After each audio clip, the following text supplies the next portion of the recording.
Hello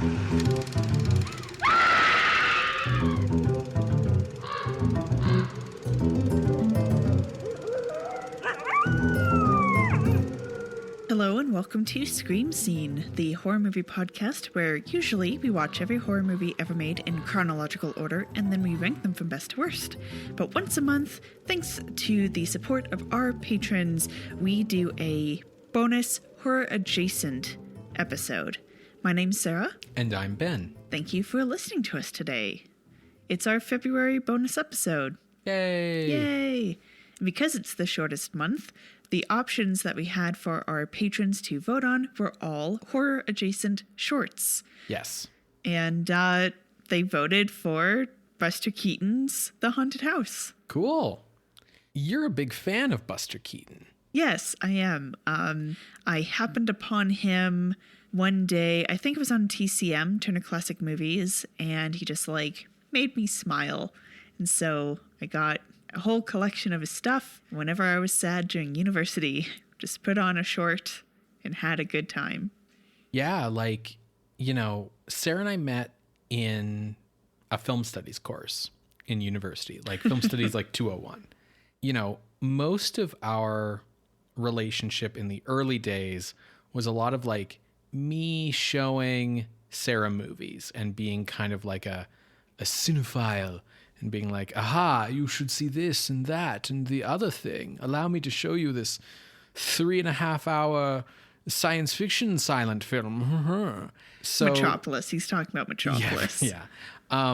So I think it was kind of a cool leg up on me when you were well, allow me to pull out my Buster Keaton DVD collection. From Kino. Yes, exactly. I had Kino before I had Criterion. You had Kino before you knew what Kino was. Yeah, and I was just oh, cool. Oh, this is how I can get a collection of early Buster Keaton stuff. Yeah, and I was oh, cool, it's from a good DVD company because silent films are a crapshoot if you don't know what you're doing.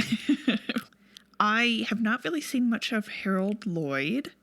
And what I've seen of Charlie Chaplin has been minimal, but my main exposure to Chaplin is through The Great Dictator. Yeah, which isn't exactly classic Chaplin. Yeah. Most of the Chaplin I've seen is from film school. Mm-hmm. So I saw The Gold Rush, I saw Modern Times, The Great Dictator.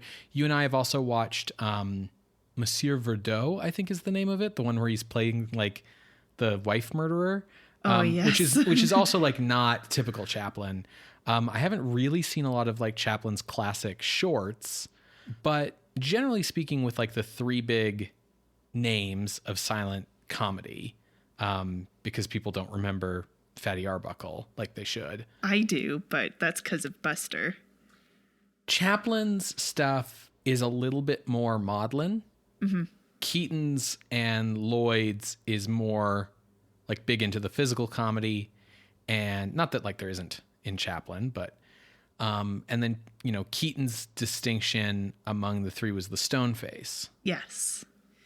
So how would you like us to dive into this? Do you want me to talk about Keaton first? Yeah, I think that's a great place to start, especially for listeners who maybe aren't familiar with a filmmaker whose glory days were 100 years ago. Yes.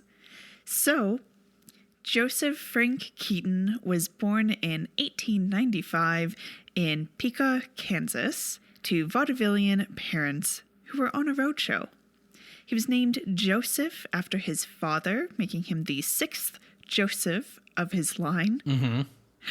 And his father, who went by Joe, brought his son quickly into the vaudevillian family. Joe Keaton and his wife Mira had a traveling show with Harry Houdini. Did you know this? No. And they were in the poorly titled Mohawk Indian Medicine Company. Got it.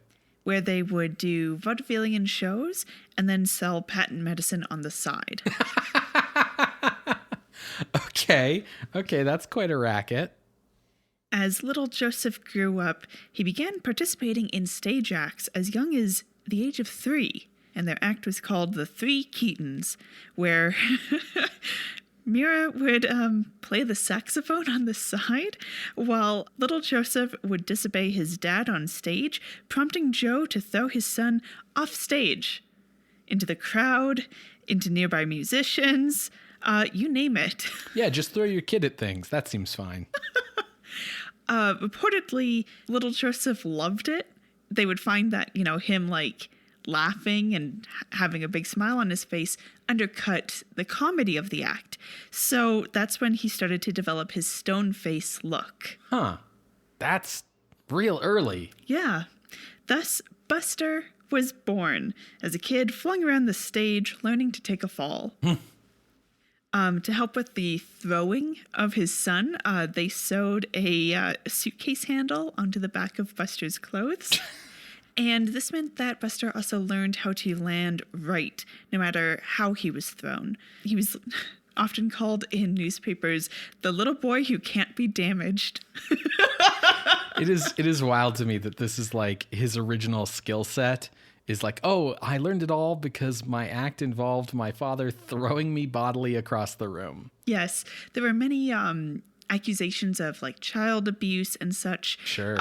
And the authorities would come up, and Buster would be like, I have no broken bones, I have no bruises, it's all an act, it's fine. So Buster grew up with this stage life. He was taught to read and write by his mother, Mira, and at age 21, Buster and his mother left Joseph, Keaton, due to him having increased alcoholism.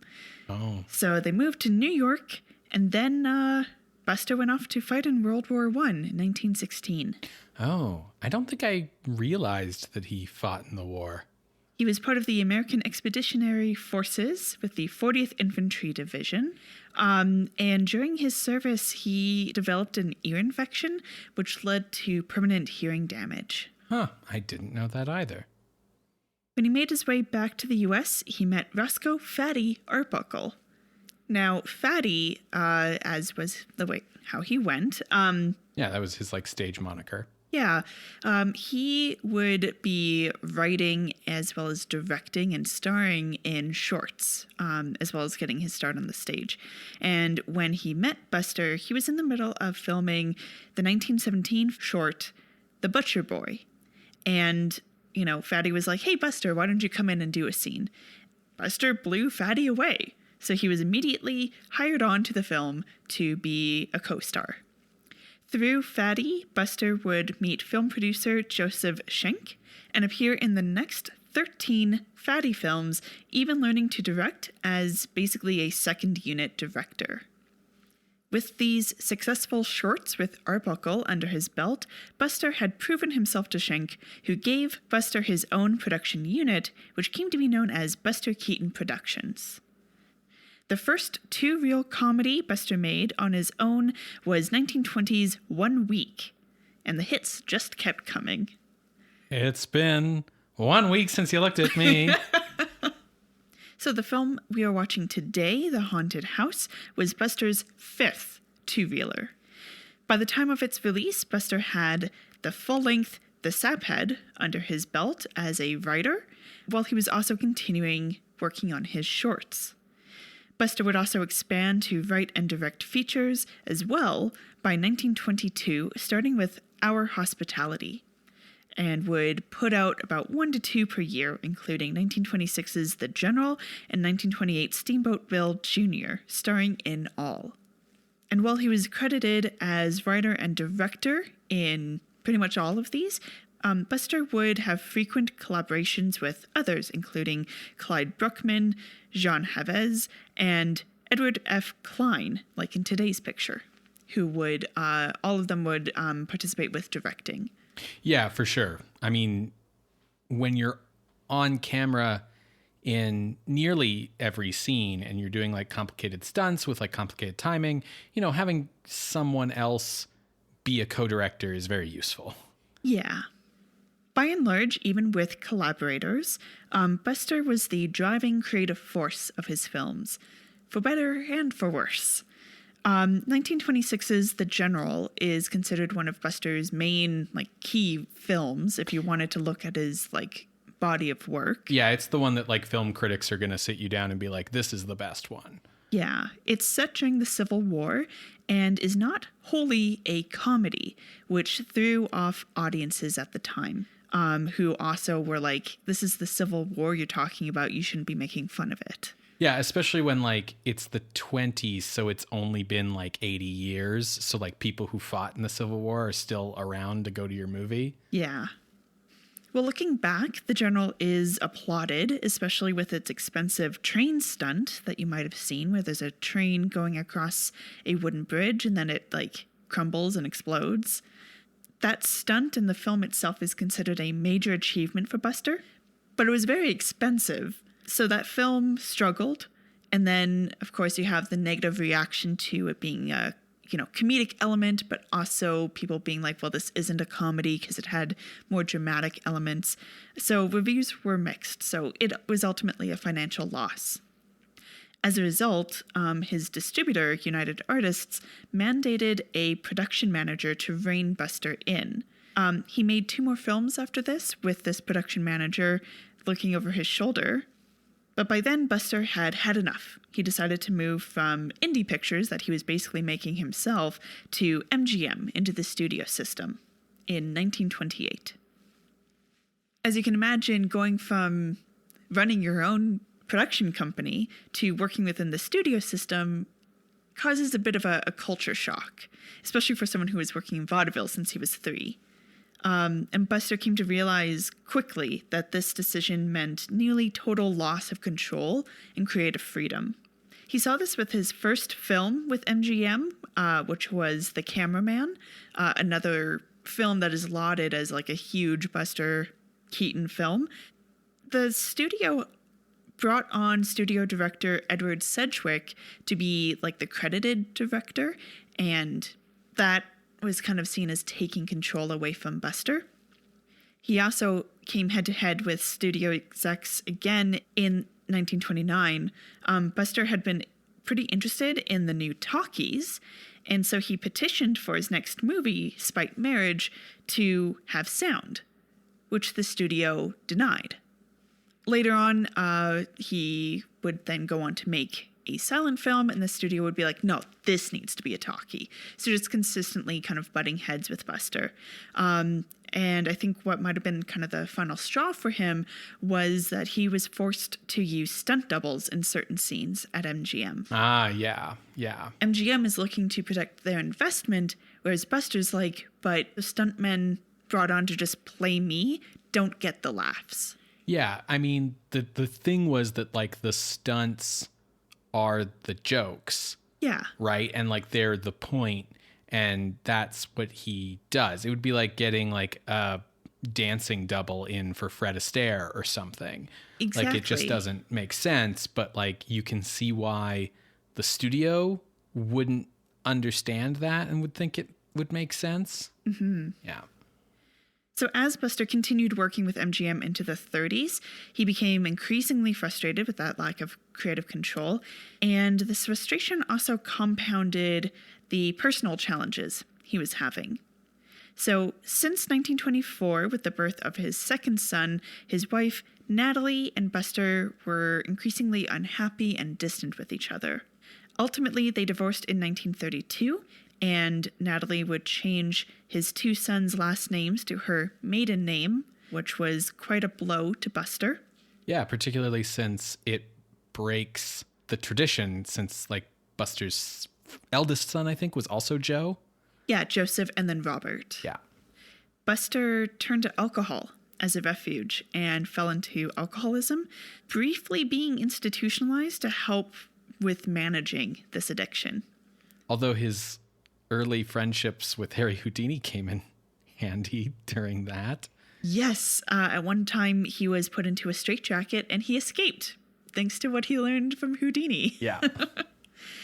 Speaking of Houdini, there is apocrypha that it was Houdini who named him Buster. That's what Buster would tell people. Right. But it's more likely that it was because his act was being thrown into things and being busted up. Yeah. During one alcoholic binge, Buster eloped with his nurse, May Scriven, in 1933, but they would divorce 3 years later due to his infidelity. However, Buster did find success in treatment through aversion therapy. Now, during this whole chaotic time in the 30s, Buster made the transition to talkies and partnered with other comedians in MGM films, like 1932's Speak Easily. Part of the idea of partnering him with other comedians was MGM trying to be like rejuvenating Buster. Like they could see Buster was having a hard time and his work was suffering, so they thought, well, if we partner him, maybe that will bring enough life to the pictures that they'll still be a hit. Right. But unfortunately, with the personal chaos, MGM ultimately dropped Buster. So Buster would move back to making independent pictures, foreign films, and doing cameos. Into the 1940s, Buster was sober, and he married Eleanor Norris, who turned out to be a good match for him, despite the 23-year age difference. Through the 40s, Buster started making movies with Columbia, making a series of pictures until 1941, which he decided to end because he felt like he couldn't come up with fresh material, and he felt it wasn't fair to keep making movies that were just tired. Buster and Eleanor moved to Europe to start making some European films, as well as acting on the stage together in Paris. And thanks to Eleanor, she pushed Buster to start making some TV appearances.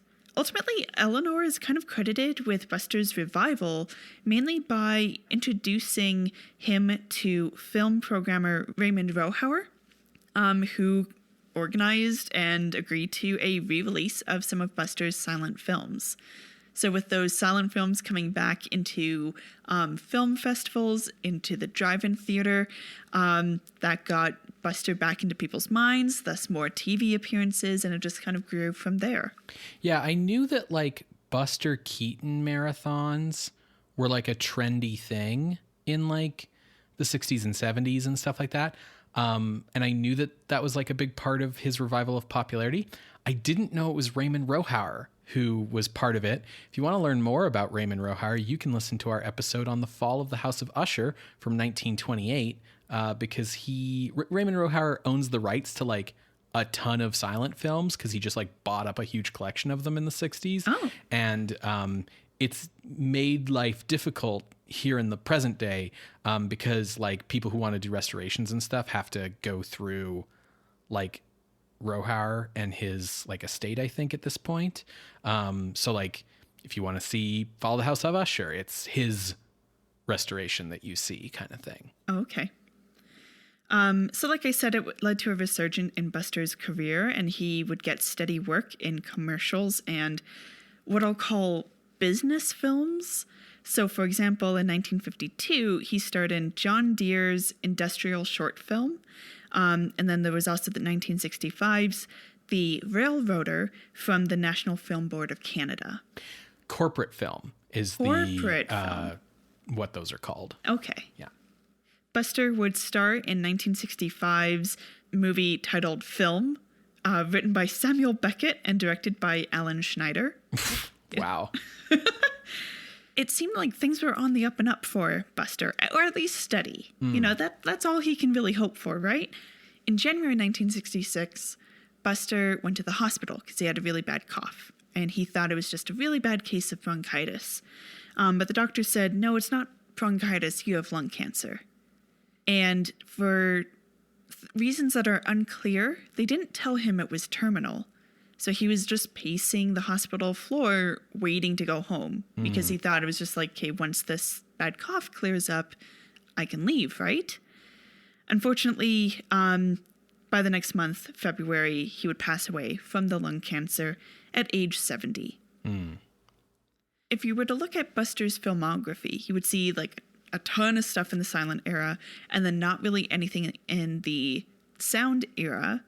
And a lot of what you might see in the sound era are more like cameos. And I think of, for example, Sunset Boulevard's cameo where he's playing cards with other presumed washed up silent film stars. Right.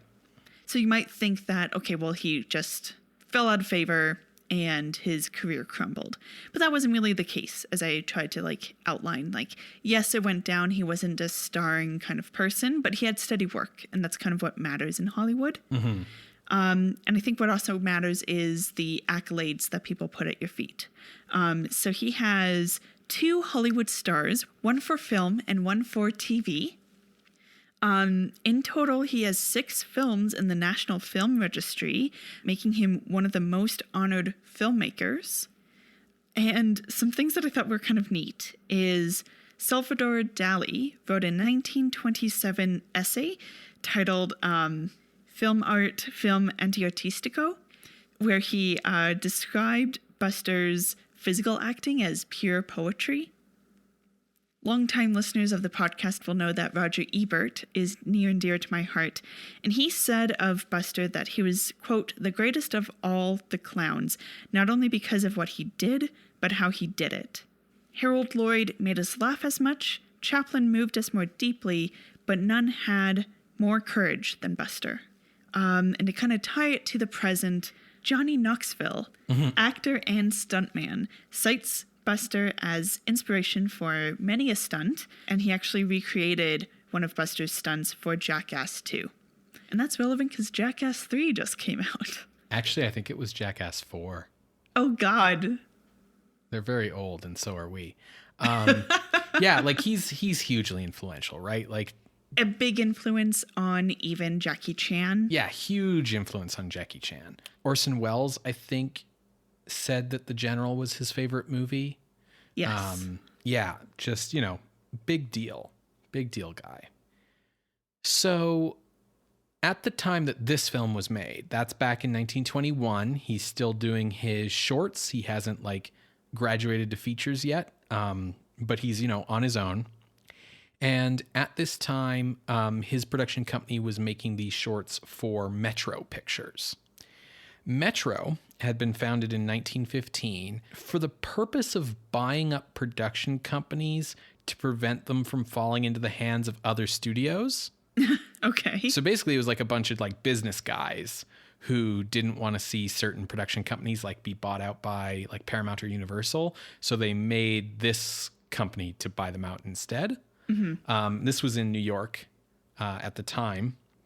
In 1919, Metro moved out to Hollywood with the rest of the film industry. And by 1920, they had stars like John and Ethel Barrymore, Lillian Gish, Jackie Coogan, Marion Davies, and, of course, Buster Keaton working for them. Marcus Lowe, the owner of the Lowe's theater chain, purchased Metro in 1920. But he was dissatisfied with the quality and quantity of their releases. So in 1924, he would purchase Samuel Goldwyn's Goldwyn Pictures and merge it with Metro to form Metro Goldwyn. And then later that year, he would purchase Louis B. Mayer Productions to merge it with Metro Goldwyn to make Metro Goldwyn Mayer. Mm-hmm. So that makes sense why Buster would go to them after working with United Artists, because he's familiar with the people there. Mm-hmm. Sort of the linking element between Buster's time at Metro to United Artists is his producer, Joseph M. Schenck, who you mentioned. So Schenck had been born to a Jewish family in Russia in 1876. He emigrated to New York in 1892, and he got his start in the entertainment industry when he and his brother Nicholas operated concessions at the Fort George amusement park in New York State. And doing that made them think there's potential in this amusement park game. So they bought Palisades Amusement Park in 1909, and that led to them forming a business partnership with Marcus Lowe, who was oh, you guys know how to manage entertainment venues. And they came into his business with the theater chains. In 1916, Schenck married Norma Talmadge, actress and star at Vitagraph Studios. They moved out west when the film industry did in the teens, although they would eventually divorce in 1934. Buster married her sister, Natalie. Yes. So Schenck worked for Lowe, And that's how he got involved in Metro Pictures and became like Buster's producer. And then Schenk got an offer to become president of United Artists and moved over to United Artists as the president there. And that's why Buster's indie movies were distributed through United Artists. Mm-hmm. Yeah. And so, yeah, all of these things, as true today as it was then, a lot of Hollywood is who you know. Yes. In 1933, Schenk and Darryl F. Zanuck founded 20th Century Pictures, which merged with Fox in 1935. So yeah, as you pointed out, Norma Talmadge was the sister of Natalie Talmadge. Natalie was Norma's younger sister. She was born in 1896 in Brooklyn. The youngest sister of the three was Constance, and all three of them became movie actresses. But like, Norma was the star. Yeah. Natalie appeared in a number of movies before she married Buster Keaton on May 31st, 1921, which means that was a number of months after she appeared in tonight's movie, The Haunted House, as a fainting bank customer. As you mentioned, they would have two sons, but their marriage deteriorated. They got divorced in 1933. And in addition to changing the sons' names to Talmadge, she also forbid them contact with Buster. She never remarried, though, and passed away in 1969. You mentioned some of Keaton's collaborators. So Keaton co-wrote and co-directed The Haunted House with his regular collaborator, Edward F. Cline, who was born in 1891 and began working for Mack Sennett's Keystone Studios in 1914, working on Chaplin shorts occasionally. Fatty Arbuckle got his start at Keystone Studios as like one of the Keystone Cops.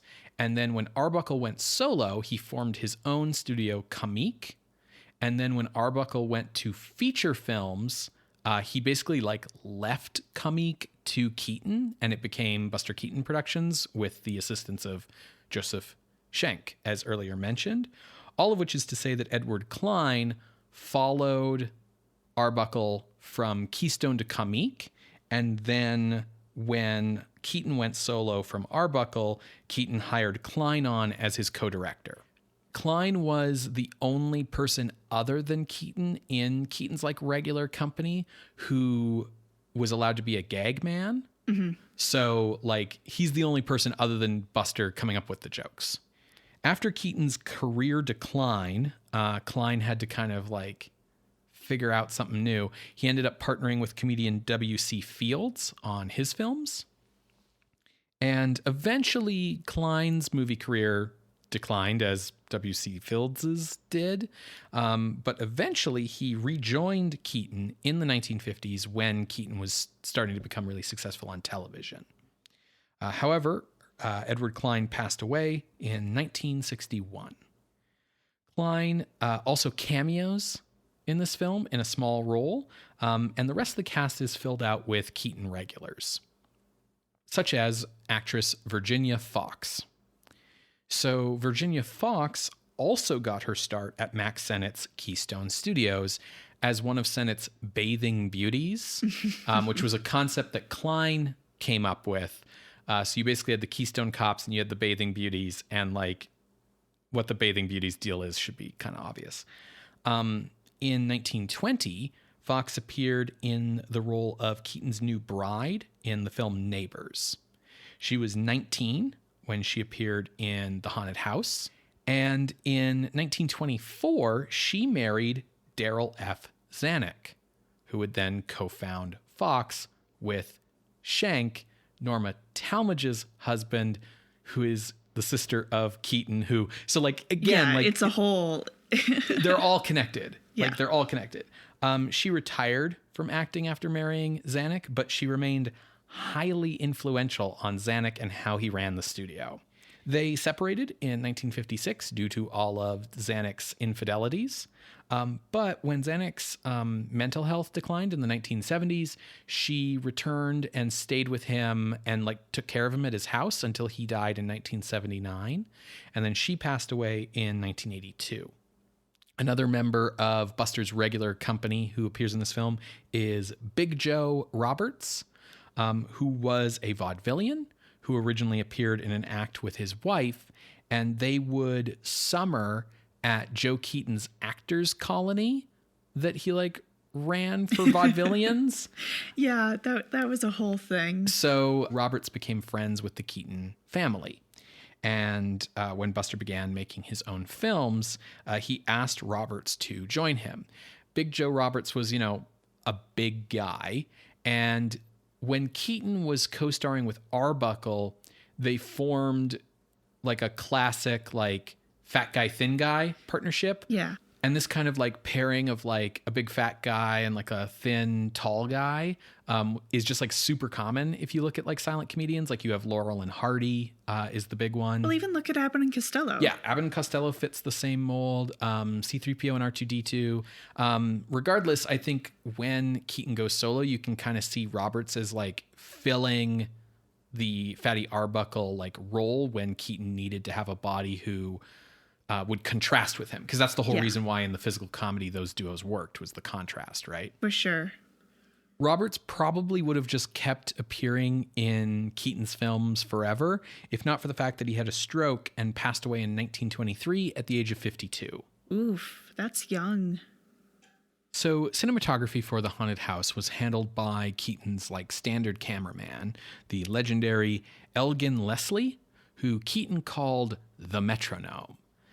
You have to remember that this movie was made back in the day when cameras were all hand cranked, which meant that your frame rate could alter from cameraman to cameraman.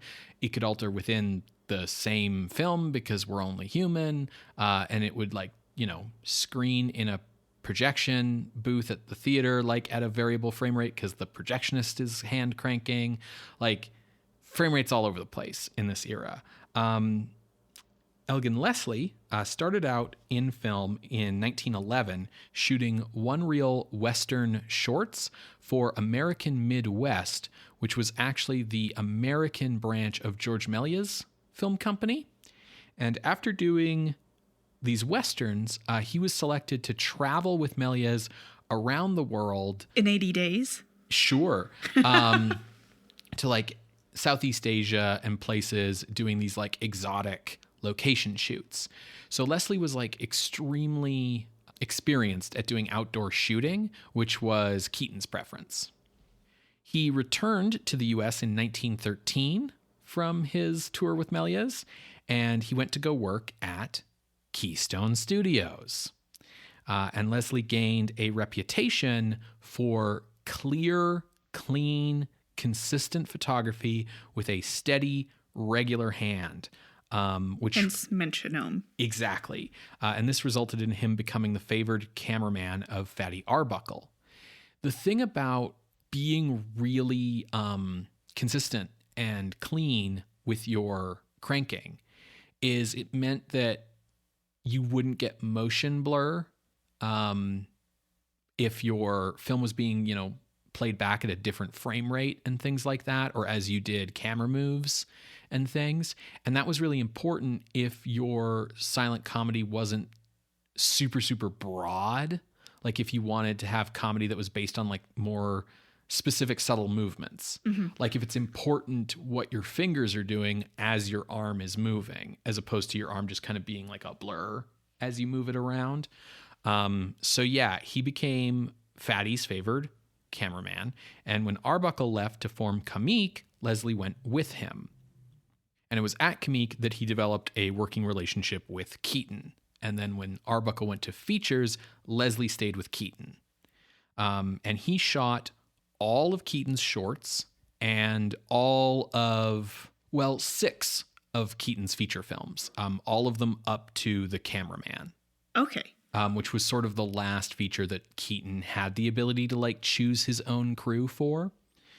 Keaton relied on Leslie's ability to accurately and consistently shoot at any frame rate requested, which enabled Keaton to create elaborate in-camera special effects, such as the 9 Buster Keatons in 1921's The Playhouse. Yes, that might be one of my favorites.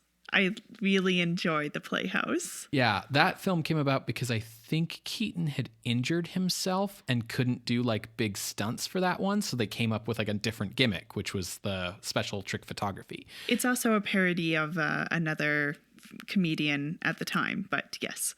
The whole thing is like back in this time, if you wanted to do special effects, they were what we call in-camera special effects.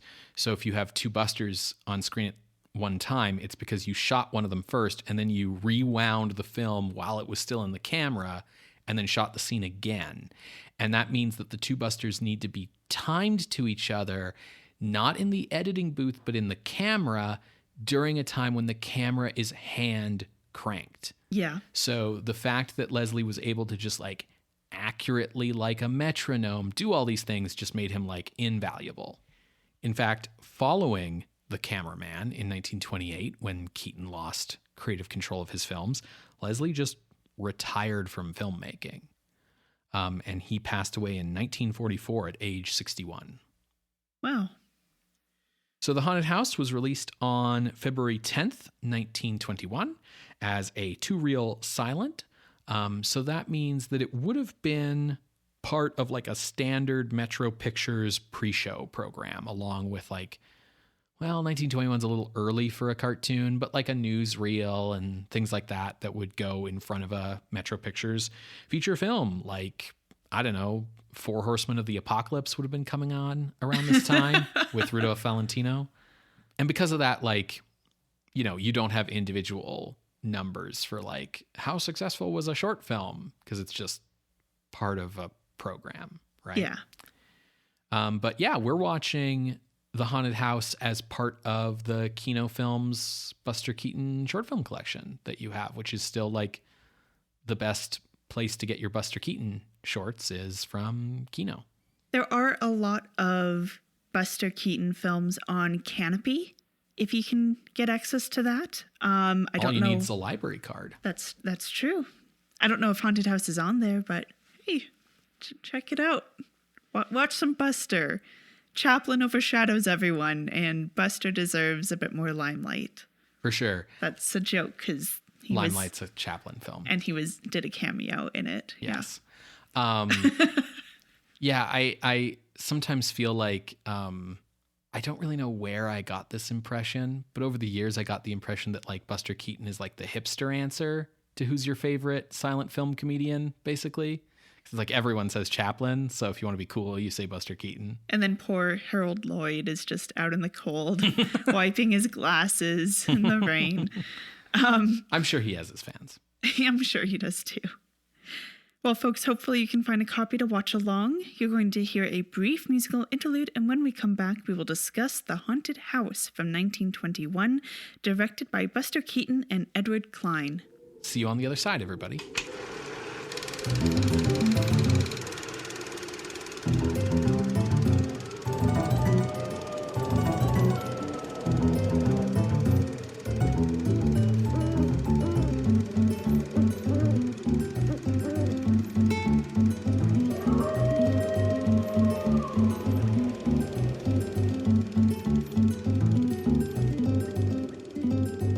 Welcome back to Scream Scene, everybody.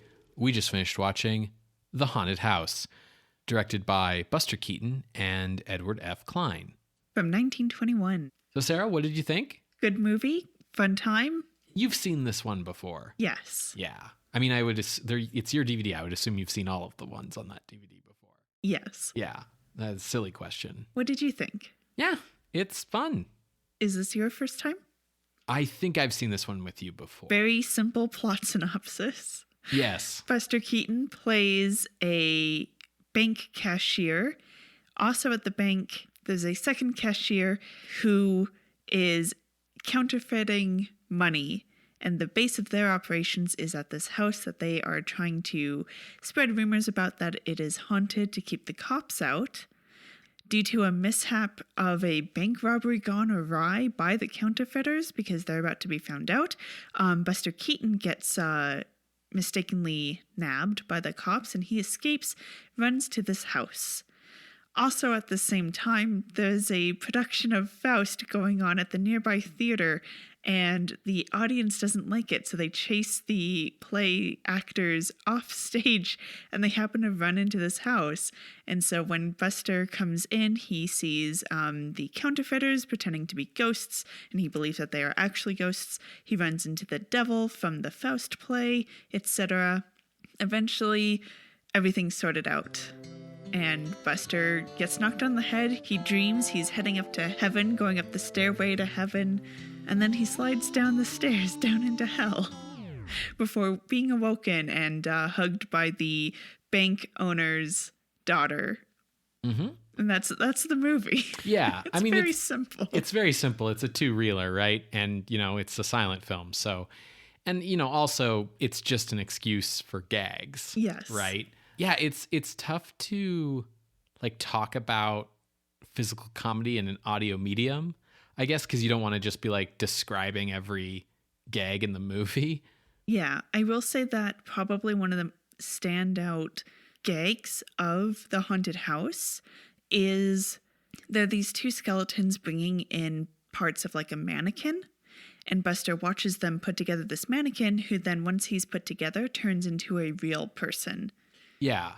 And that's not explained or anything. It's just, hey, a real person appears. And it's supposed to be hey, because we're trying to make it look like a haunted house.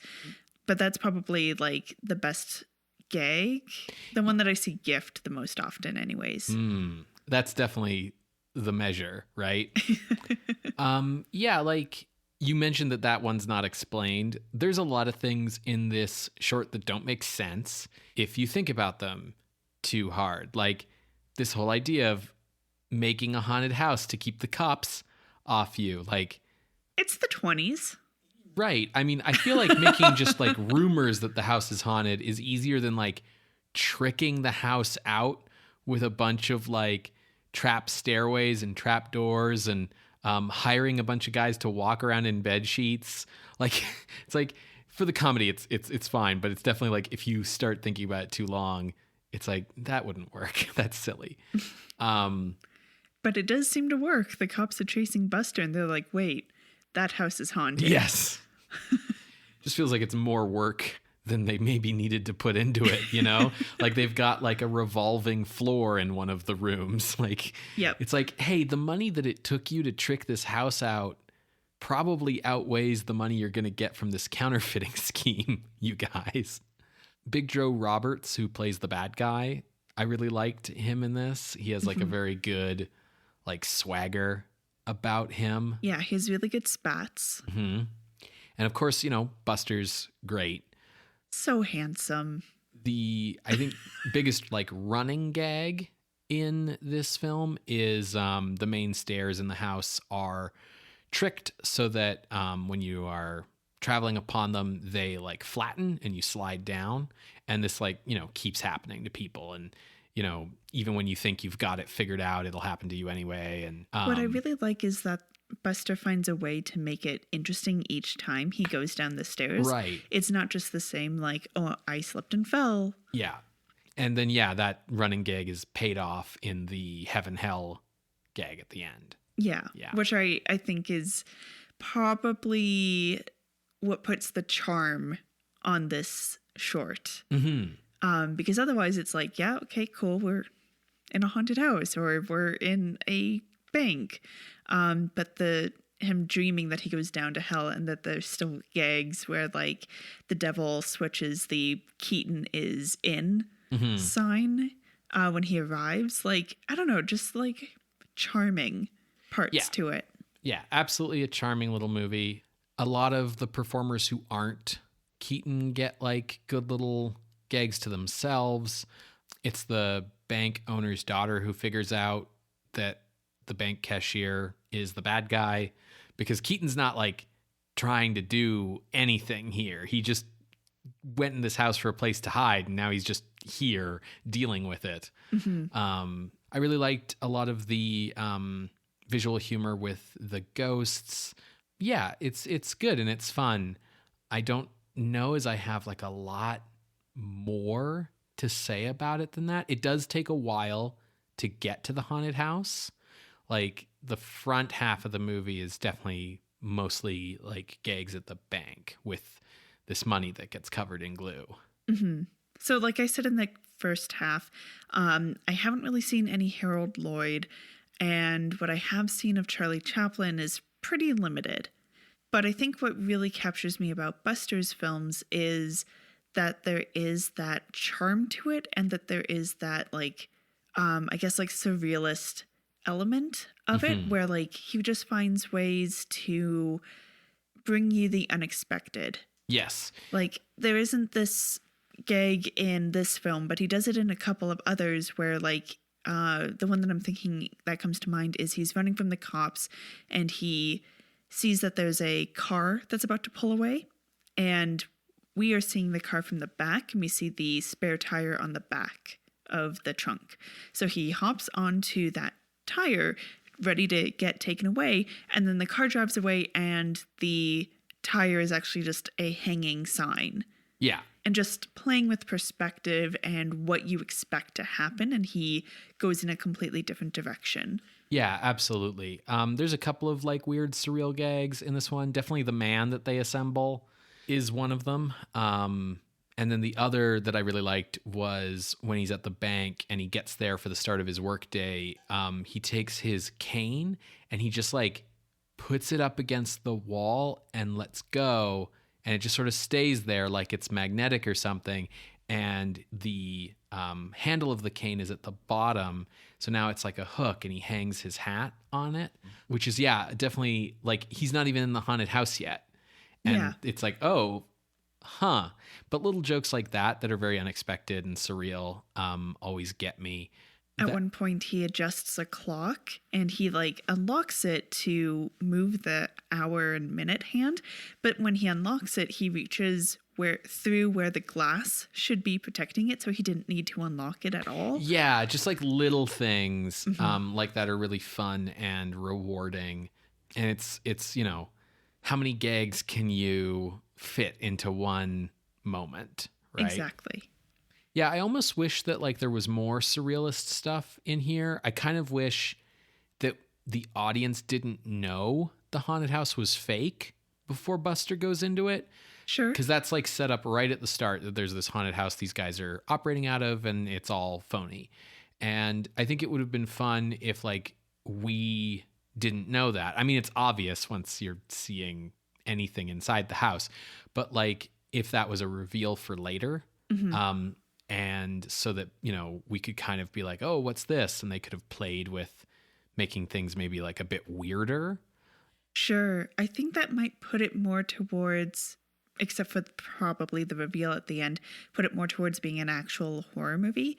Because it reminds me of, I forget what it was called, but it was by Roland V. Lee, and it had Lon Chaney. Oh, you're thinking of The Monster with by Roland West. Yeah. Sorry. Roland V. Lee is a different director. Yes. But yeah, we're, you know, very physical comedy. And it is a horror movie. And he, like, our main guy just like happens to wander into it. I was thinking like less something that would push it more towards horror and more something like a Fleischer cartoon. Oh, sure. Where it's just like a little more out there, a little more surreal, playing with things a little bit more, like more gags like assembling a dude, more gags that do make you think like, wait, what the fuck is going on? Sure. Yeah, I really like that kind of stuff. And I think if you go into this short knowing it's called The Haunted House, you need to just be prepared to wait a while before we get to the haunted house. But yeah, it's very spoopy. You know, the ghosts are just guys with bed sheets on walking around. There's dudes in a skeleton costume that's very much like, you know, skeleton unitard you pick up at Spirit Halloween. What I do like is like you can see elements of, say, Scooby-Doo in this, and gags that you see in Scooby-Doo, like when like they're running from the ghosts, and then Shaggy will like do something like directing traffic with the ghosts that Buster does here. Like it's a very similar kind of humor. Spoopy. Yeah. It's spoopy. Yeah. I don't know really if I have much more to say about it. It's like a pretty simple, fun little short. And as I said before, I don't want to just be describing every joke in it. For sure. But yeah, do you have any closing thoughts, Sarah? Just that I appreciate And this is like for all of Buster Keaton's stuff, but you really see it here because he has to act scared, that he does a really good job of conveying that scared or surprise through his physicality of like jumping up and landing on his back or whatever, because he isn't quote unquote allowed to show that fear in his face. Sure. Yeah, there's like a lot of good moments here where because of his physicality, a ghost will pop out and Buster will jump back scared. But like when Buster jumps back, it means that he like jumps up onto the second floor of the house kind of thing. Yeah, just a lot of like fun, proto parkour. I think in the past, we've talked about this, probably with a bunch of films from this era too, that the line between comedy and horror is very thin because the basic sort of structure of like setting something up, causing anticipation, and then surprising with something unexpected is the same in both. It's just you're either looking for a laugh or a scream. So horror comedies, I think that's why they like go together better than like other genre blends. Yeah, I would agree. And maybe that's why it works so well when he will, I don't want to say undercut, but gives you the unexpected. Mm-hmm. Absolutely. Yeah. Well, thank you for listening, Creatures of the Night. We really enjoy doing these horror adjacent episodes, and it's nice to do a short one this time around. Some of the last few ones have been very like involved because what with the votes, popular big deal movies often get picked. Speaking of which, if you would like to vote for the next horror adjacent bonus episode, you can do that by going to patreon.com/Scream Scene Podcast and signing up to become a patron of the night for as little as $1 a month. We wouldn't be able to do these bonus episodes without our patrons, so a big thank you to each and every one of them, and thank you to everyone listening and sharing the show. We will be back to our regularly scheduled Scream Scene programming next Wednesday, so we will see you then, Creatures of the Night. Bye. Bye.